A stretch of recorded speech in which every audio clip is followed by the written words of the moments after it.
Ia berkata kepada mereka, bangsa akan bangkit melawan bangsa dan kerajaan melawan kerajaan, dan akan terjadi gempa bumi yang dahsyat, dan di berbagai tempat akan terjadi penyakit sampar dan kelaparan, dan akan terjadi juga hal-hal yang mengejutkan dan tanda-tanda yang dahsyat dari langit.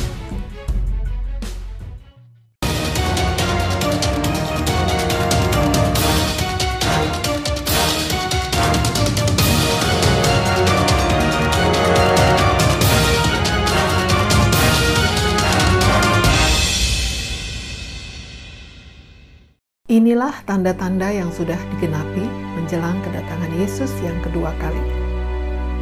1. Perang, teror, dan keributan di sana-sini yang mempengaruhi jutaan manusia di seluruh dunia. Lukas 21 ayat 9 mengatakan, "Dan apabila kamu mendengar tentang peperangan dan pemberontakan, janganlah kamu terkejut, sebab semuanya itu harus terjadi dahulu." 2. Pergolakan bencana alam dan penyakit menular. Di dalam Lukas 21 ayat 11 dikatakan, "Dan akan terjadi gempa bumi yang dahsyat, dan di berbagai tempat akan ada penyakit sampar dan kelaparan, dan akan terjadi juga hal-hal yang mengejutkan dan tanda-tanda yang dahsyat dari langit."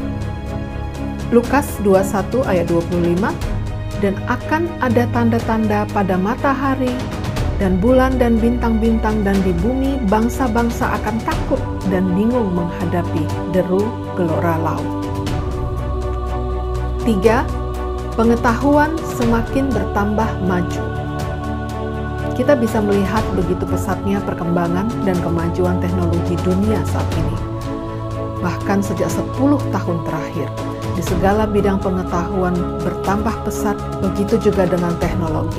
Lihat saja ilmu kedokteran, aviasi, komunikasi, industri, dan sebagainya. Di dalam Daniel 12 ayat 4 dikatakan, "Tetapi engkau Daniel, sembunyikanlah segala firman itu, dan materaikanlah kitab itu, sampai pada akhir zaman banyak orang akan menyelidikinya, dan pengetahuan akan bertambah." 4. Munculnya pengolok-olok Tuhan. Mereka tidak percaya Tuhan, apalagi tentang akhir zaman dan kedatangannya yang kedua kali nanti. Bahkan ada juga pemimpin-pemimpin agama saat ini yang tidak sepenuhnya percaya akan pengajaran Alkitab tentang penciptaan, air bah, dan terutama tentang kedatangan Yesus yang kedua kali. Di dalam 2 Petrus 3 ayat 3-4 dikatakan, "Yang terutama harus kamu ketahui ialah bahwa pada akhir-akhir zaman akan tampil pengejek-pengejek dengan ejekan-ejekannya, yaitu orang-orang yang hidup menurut hawa nafsunya. Kata mereka, di manakah janji tentang kedatangannya itu?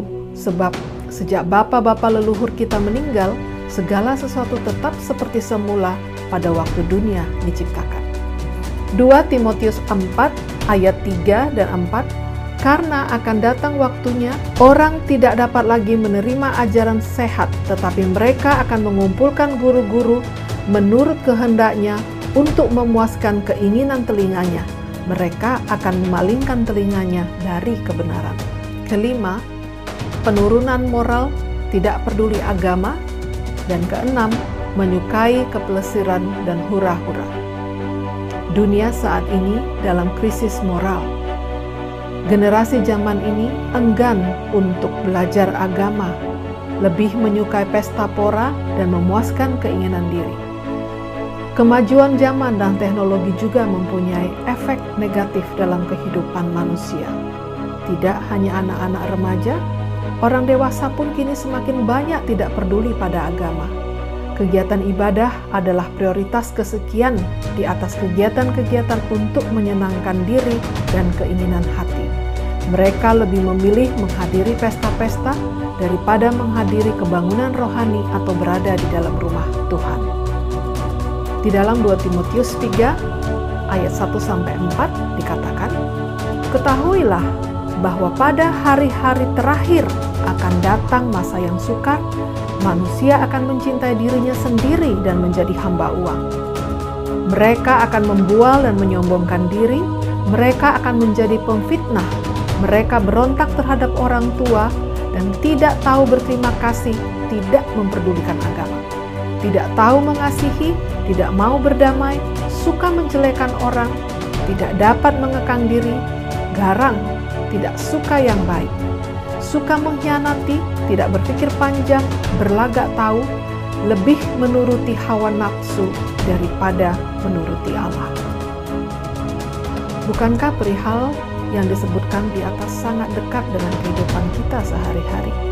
Entah itu diri kita sendiri atau orang-orang di sekitar kehidupan kita. Sombong, cinta diri, dan hanya mementingkan diri sendiri. Pelit, menjadi hamba uang. Pendendam, pemfitnah, menghalalkan segala cara demi karir misalnya. Begitu sering kita melihat berita-berita di televisi atau koran meningkatnya kasus kejahatan anak terhadap orang tua. Mereka menjadi durhaka, bahkan tidak sedikit yang menyakiti orang tuanya. Mengkhianati keluarga atau sahabat bukanlah hal yang sulit demi kepentingan dan kepuasan diri. 7. Meningkatnya pelanggaran hukum, kriminal berdarah, dan kekerasan. Bukti-bukti ini sudah sangat nyata digenapi. Setiap saat kita mendengar atau melihat kiriman dalam WhatsApp tentang pembunuhan, perampokan, atau penculikan ada di sana dan di sini. Di dalam Matius 24 ayat 12 dikatakan, "Dan karena makin bertambahnya kedurhakaan, maka kasih kebanyakan orang akan menjadi dingin." 2 Timotius 3 ayat 13, "Sedangkan orang jahat dan penipu akan bertambah jahat, mereka disesatkan dan menyesatkan." Di Yehezkiel 7 ayat 23 dikatakan, "Sebab negeri itu penuh hutang darah dan kota itu penuh kekerasan." 8. Penginjilan dan kabar keselamatan di mana-mana. Pada hari-hari sudah semakin dekatnya kedatangan Yesus yang kedua kali, kita akan menemui begitu banyak kegiatan kebangunan-kebangunan rohani di mana-mana. Entah itu oleh hamba-hamba Tuhan maupun panggilan-panggilan pribadi. Dengan kemajuan teknologi yang begitu cepat saat ini, penginjilan pun begitu banyak dilakukan melalui internet, bahkan di tengah-tengah suasana lockdown pandemi COVID-19.